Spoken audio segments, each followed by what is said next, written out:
চলে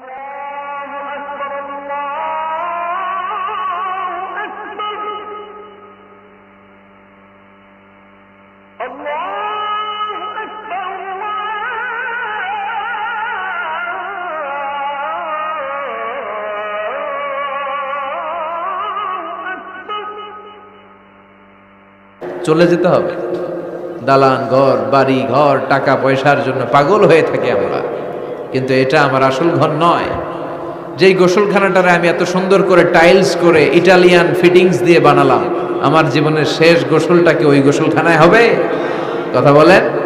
যেখানে লাশ ধোয়ায় ওইখানে আমার গোসল হবে, এগুলো আমরা ভাবতে চাই না। কবরের জীবনটা আসল জীবন। বিশ্বনবী দোয়া করতেন, আল্লাহুম্মা ইন্না নাউযু বিকা মিন আযাবিল কবর।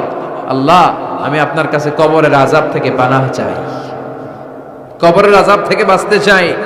এই কবরের মধ্যে অনেক ফিতনা হবে, অনেক সুয়াল হবে। কবরে প্রশ্ন আছে না নাই?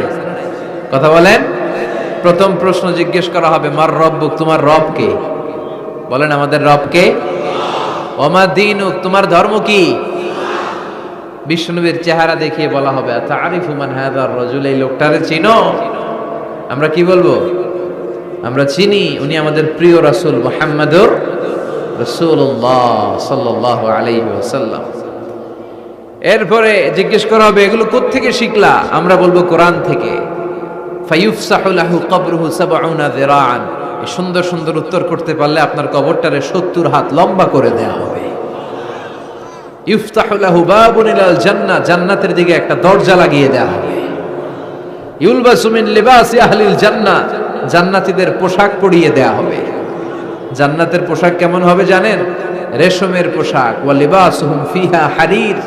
The dress will be in Jannah with fine green silk with the gold embroidery. জান্নাতে যারা থাকবে তাদের পোশাক হবে পাতলা সবুজ রঙের রেশমের কাপড়ের পোশাক, যেটার মধ্যে গোল্ডের, স্বর্ণের ডিজাইন করা, এমব্রয়ডারি করা থাকবে। ওই পোশাক পরিয়ে দেওয়া হবে। আর বলা হবে নাম কান্নাউমিল আরুস, বাসর রাতে জামাই যেমনি আনন্দে ঘুমায় তুমিও ঘুমাও। দুনিয়াতে অনেক কষ্ট সহ্য করছো, দুনিয়াতে পুলিশের দৌড়ানি, র্যাবের দৌড়ানি, আছে না নাই? ইসলামের পক্ষে যারা কথা বলে নিজ এলাকায় পরবাসী, আছে না নাই? আহা, মামলা হামলা, ঝক্কি ঝামেলা, ঝুঁকি একটার পর একটা, তার পিছু ছাড়ে না। সে ঘুমাইতেও পারে নাই, চিল্লায় বলেন ঠিক কিনা? আনন্দের ঘুম আমরা সেদিন দেব ইনশাআল্লাহ। ঘুমেন না? নাম কানাউমিল আরুস, বাসর রাতে বর যেমনি কনেকে নিয়ে ঘুমায় ঘুমাও। দুনিয়াতে ঘুমাইতে পারো না, দুনিয়াতে খালি দৌড়াইছো। কি করছো? দৌড়ানির উপরে ছিল। আজকে দৌড়ানি নাই, আজকে দৌড়ানি হবে ওই দলে। কথা কন। যারা ইসলামের পক্ষে ছিল না, আজীবন ইসলামের বাঁশ দিয়েছে, আজকে ওদেরকে বাঁশ দেওয়ার পালা। সেদিন হিসেব উল্টে যাবে। কথা বলেন। এবার ওদেরকে প্রশ্ন করা হবে, তুই ক মার রব্বুক? কয় আমি জানি না। কি জানোস? কয় কিছুই জানি না। কি যে জানি না ওইটাও জানি না। দ্বিতীয় প্রশ্ন, ওয়ামা দীনুক, তোর ধর্মের নাম কি? কয় জানি না। ফেরেশতারা কয় আর প্রশ্ন বাকি একটা, তারপরে আমগো খেলা শুরু। ওমান হাযার রাজুল, do you know this person?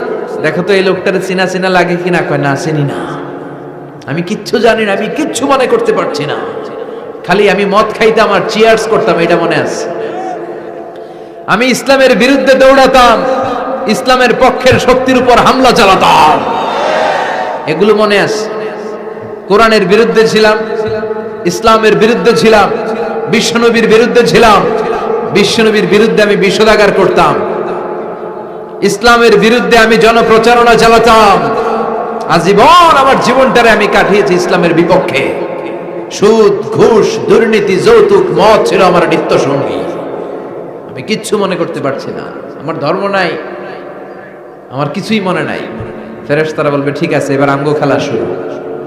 ফায়ুতরাকু বিমাতারিকা মিন হাদিদ, লোহার হাতুড়ি দিয়ে এবার ওর পিটানো শুরু হবে। পিটাতে পিটাতে ওর গায়ের গোশত আর মাসেলগুলো থেতলে ফেলা হবে। ইয়কালু লিল আরদি ইলতাইমি, জমিনকে বলা হবে চাপ দাও। ফাতাখতালিফা আদলাউ, ওয়াল আয়াযু বিল্লাহ। কবরের এক পাশের মাটি আরেক পাশের মাটি এমন ভাবে চাপ দিবে, ডান পাশের পাজরের হাড় বাম দিকে ঢুকে যাবে। বাম দিকের হাড্ডি ডান পাশে এসে যাবে, ওর চিৎকারে পুরো কবরস্থানটা থারথার করে কাঁপবে। ওরে বাঁচানোর তখন কেউ থাকবে না। ওর ক্ষমতা, ওর দাপট, ওর হুঙ্কার, ওর অহংকার ওরে বাঁচাতে পারবে না। চিল্লায় বলেন ঠিক কিনা? হাত্তা সা, কিয়ামত পর্যন্ত, কিয়ামত পর্যন্ত এই দুর্বিষহ জীবন সময় তার কাটতেই থাকবে। আল্লাহ কবরের এই আযাব থেকে তুমি আমাদেরকে বাঁচাও। সূরাতুল মুলক যারা নিয়মিত তেলাওয়াত করবে, আল্লাহর মেহেরবানিতে তাদের কবরে কোনো আযাব হবে না। করতে রাজি আছেন? কথা কয় না। করতে রাজি আছেন সবাই? বিষ্ণুই বললেন এখানেই শেষ নয়, আরো আছে। শাফাআত লি সাহিবিহা, এই সূরাটা কিয়ামতের দিন এই সূরা যে তেলাওয়াত করবে তার পক্ষে সুপারিশ করবে। কোরআন যদি আপনার বিপক্ষে আল্লাহর কাছে নালিশ করে, আপনার বাঁচার কোনো উপায় আছে?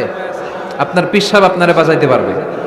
তাইলে আপনার দলের নেতা, কথা কন, কেউ বাঁচাইতে পারবে আপনারে? কোরআন যেমনি আপনার বিরুদ্ধে দাঁড়ালে আপনারে বাঁচাতে পারবে না, কোরআন তেমনি আপনার পক্ষে দাঁড়ালে আল্লাহ আপনারে ফেলে দিতে পারবে না। কোরআন আপনার পক্ষে থাকলে আল্লাহ আপনাকে দয়া করবেনই। বিশ্বনবী বলেছেন ইকরাউল কুরআন ফাইন্নাহু ইয়াতি ইয়াউমাল কিয়ামাতি শাফিআন লিআসহাবি। কোরআন তেলাওয়াত করো, কেননা কোরআনের তেলাওয়াত এটা কিয়ামতের দিন তোমার জন্য সুপারিশ হয়ে দাঁড়াবে। এজন্য বিশ্বনবী বললেন যে ব্যক্তি সূরাতুল মুলক নিয়মিত তেলাওয়াত করবে, এই সূরাটা কিয়ামতের দিন ওই তেলাওয়াতকারীর জন্য আল্লাহর কাছে সুপারিশ করবে। এখানেই শেষ নয়, বিশ্বনবী বললেন খাসামাত আন সাহিবিহা, এই সূরা যে তেলাওয়াত করবে তার পক্ষে আল্লাহর সাথে এই সূরাটা দাঁড়িয়ে তার পক্ষ নিয়ে আল্লাহর সাথে তর্ক করবে, ঝগড়া করবে। আল্লাহ তুমি ওরে জান্নাত দিবা না কেন? ওরে মাফ করবা না কেন? তুমি না গফুর, তুমি না গফফার, তুমি না রহিম, তুমি না রহমান, তুমি মাফ করে দাও। ও মিয়া, সুপারিশ করতেছে কে? সূরাতুল মুলক। সুবহানাল্লাহ কইবেন না? কতক্ষণ এই তর্ক আল্লাহর সাথে সে চালাবে? হাত্তা আদখালাহুল্লাহুল জান্নাহ, যতক্ষণ না আল্লাহ তার জান্নাতে না ঢুকায়। এখানেই শেষ নয়, বিশ্বনবী বললেন মান ক্বারাআ বিহা ফি লাইলাতিন ফাকাদ আকসারা ওয়া আতাবা, রাত্রি বেলায় যে এই সূরাটা তেলাওয়াত করবে ওই পুরো রাতটাকে বরকতময় করে দিবে কে? এজন্য বিশ্বনবী বলেন আমি চাই আমার সব উম্মত এই সূরাটা মুখস্থ করে নেক। আমার চাই আমার ছোট বড় আবাল বৃদ্ধ বনিতা সব উম্মতের হৃদয়ের মধ্যে এই সূরাটা গাঁথা থাক, মুখস্থ থাক, হিফজ করা থাক। আমরা বিশ্বনবীর উম্মত না? কথা কন। নবীর এই আশাটা আমাদের পালন করার দরকার আছে না নাই? আমরা কি পারি না এই সূরাটা মুখস্থ করে রাখতে? মাত্র 30 আয়াত, প্রতি মাসে কয়দিন? প্রতিদিন এক আয়াত করে মুখস্থ করলে লাগে কয়দিন? প্রতিদিন এক আয়াত করে মুখস্থ করলে 30 দিনে এই সূরা মুখস্থ করতে রাজি আছেন? সবাই রাজি আছেন তো? মনে থাকবে? নেক্সট টাইমে নেক্সট ইয়ারে আসলে জিজ্ঞেস করব যে সূরা মুলক মুখস্থ হয়েছে কিনা। হ্যাঁ, মনে থাকবে তো? আল্লাহ তুমি তৌফিক দাও। এই সূরাটা পড়লে আল্লাহ আপনার দৃষ্টি শক্তিকে খুলে দিবে। আপনার চোখের সামনে কোনো পর্দা থাকলে পর্দাটা সরে যাবে। আপনি আল্লাহর মাহাত্ম্য বুঝতে পারবেন, আপনি আল্লাহরে চিনতে পারবেন, আপনি আল্লাহর অস্তিত্ব টের পাবেন। সুবহানাল্লাহ পড়েন। অনেকেই বলে যেটা দেখি না তা মানি না। যারা স্রষ্টাকে বিশ্বাস করে না তারা বলে আনসিন ইজ নাথিং, যেটা দেখা যায় না এটা বিশ্বাস করি না। নাস্তিক্যবাদের ছড়াছড়ি আছে না নাই? বাগেরহাটে কোনো নাস্তিক নাই মনে হয়, কথা কন। আছে আছে আছে। এত দাড়ি টুপি এগুলার ভিতরে ঢুকে কেমনে? ওগুলা পিছনে পিছনে থাকে, এগুলা আজীবন পিছনে পিছনে থাকবে। কথা বলেন। ইয়াং যুবক যারা আছে তোমরা একটা বই পড়বে, প্যারাডক্সিক্যাল সাজিদ, একটা বই আছে বাজারে, নাস্তিকদের বিভিন্ন প্রশ্নের জবাব। এই বইয়ের লেখক খুব ভালো করে ওই বইতে তিনি তুলে ধরেছেন। লেখকের নাম আরিফ আজাদ। এটা পড়লে শিক্ষিত যারা তাদের মনের মধ্যে এই ঘুরপাক করা প্রশ্নগুলোর উত্তর তারা পেয়ে যাবে। বইয়ের নাম প্যারাডক্সিক্যাল সাজিদ, আরিফ আজাদের লেখা। তো তার পাশাপাশি এই সূরাটা পড়লেও আমরা জানতে পারবো, কারণ এই সূরাটা হচ্ছে দি সূরা is an eye opener for us all, আমাদের সবার চোখ খুলে দিবে এই সূরাটা। আমাদের ঘুমন্ত বিবেককে জাগিয়ে তুলবে এই সূরাটা। যারা বলে যে স্রষ্টাকে দেখা যায় না, তাদের জন্য এই সূরাটা একটা মেডিসিন। আল্লাহ কেমন যেন এই সূরায় বলতে চায়, ওপেন ইউর আই, তুমি তোমার চোখ খোলো না একটু, you must find your god, তুমি তোমার আল্লাহরে খুঁজে পাবা।